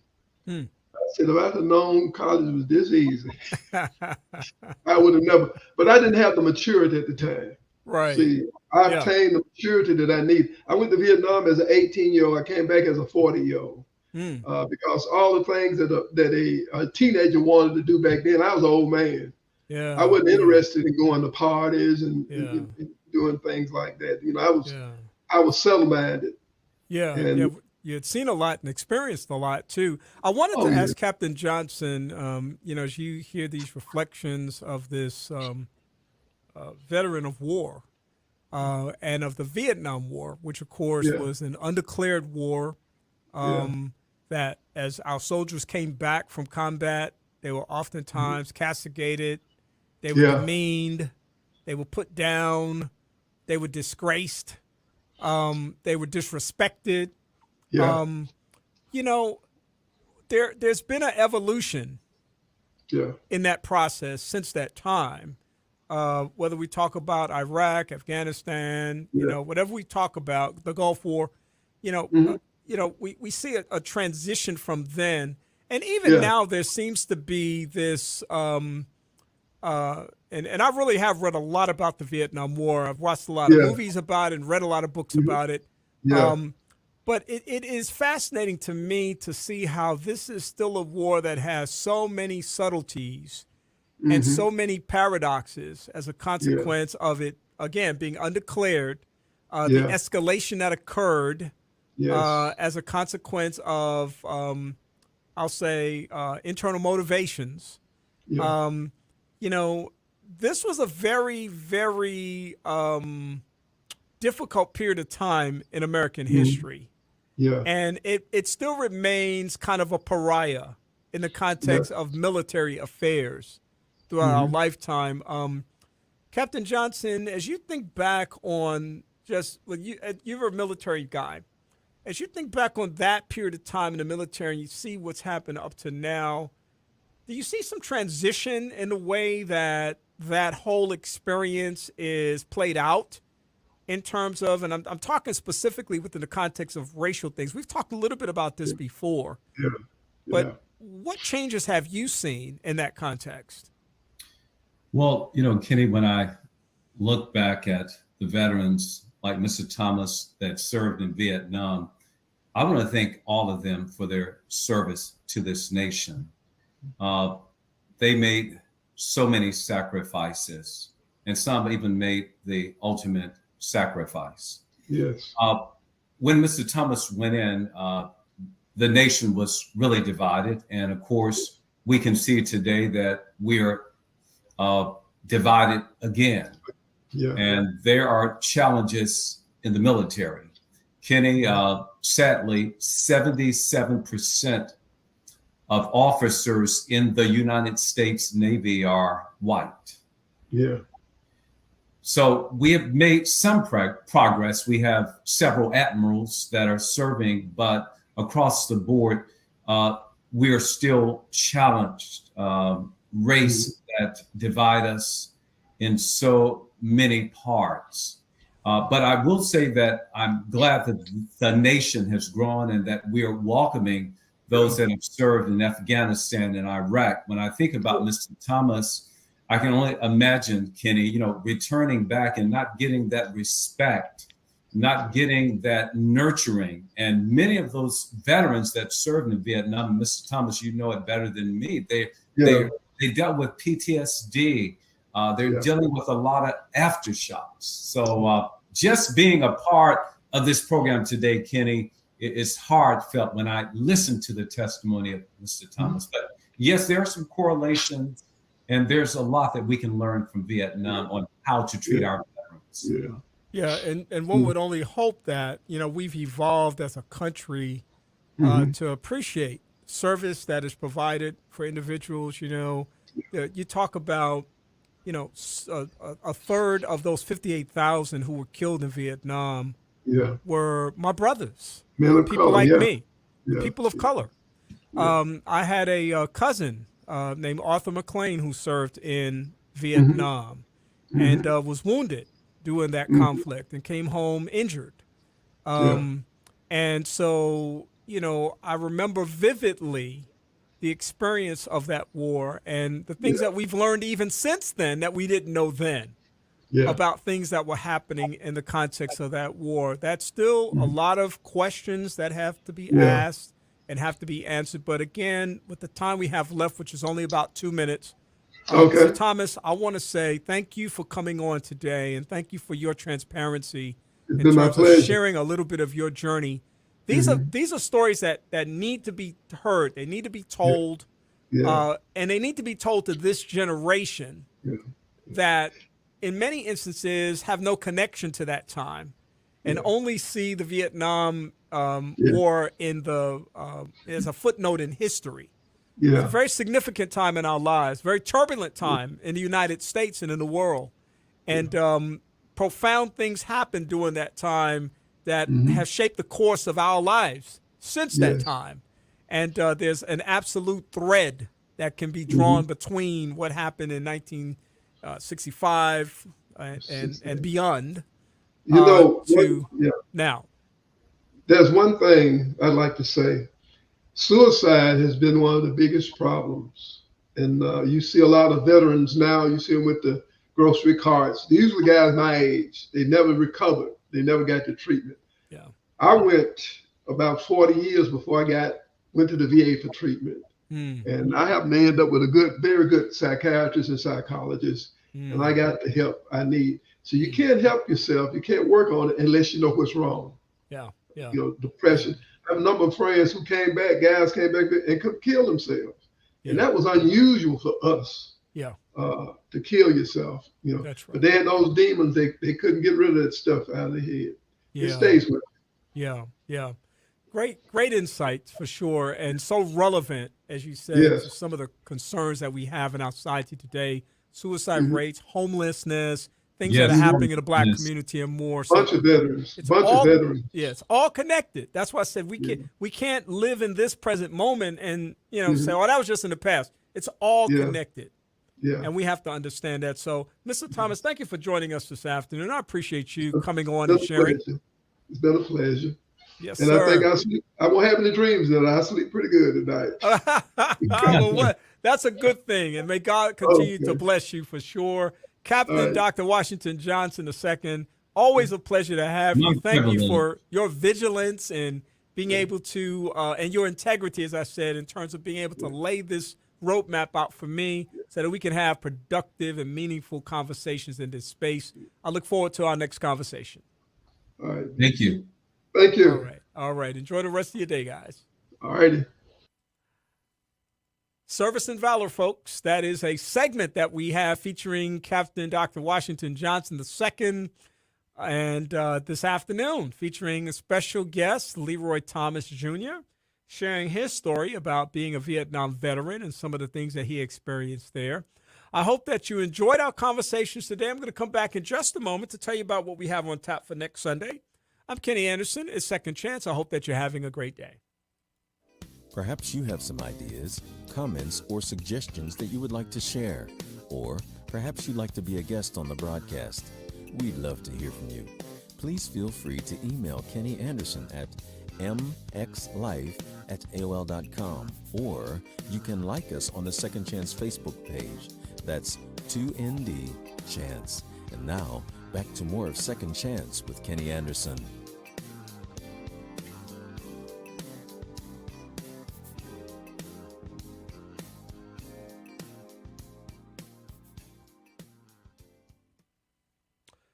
Once again, I want to thank all of my guests who joined us this afternoon. Delvin Sullivan, Executive Director of The Wealthy Child. Also joining us this afternoon, Daniel Kasambira, President and CEO of the United Way of Madison County, as well as Rod McCall and Theresa Leslie with Cadence Bank, sharing great information about home ownership, and Captain Dr. Washington Johnson II, as well as Leroy Thomas Jr., Service and Valor, We appreciate them being on this afternoon. On next Sunday, it is our social and political roundtable, What's Going On?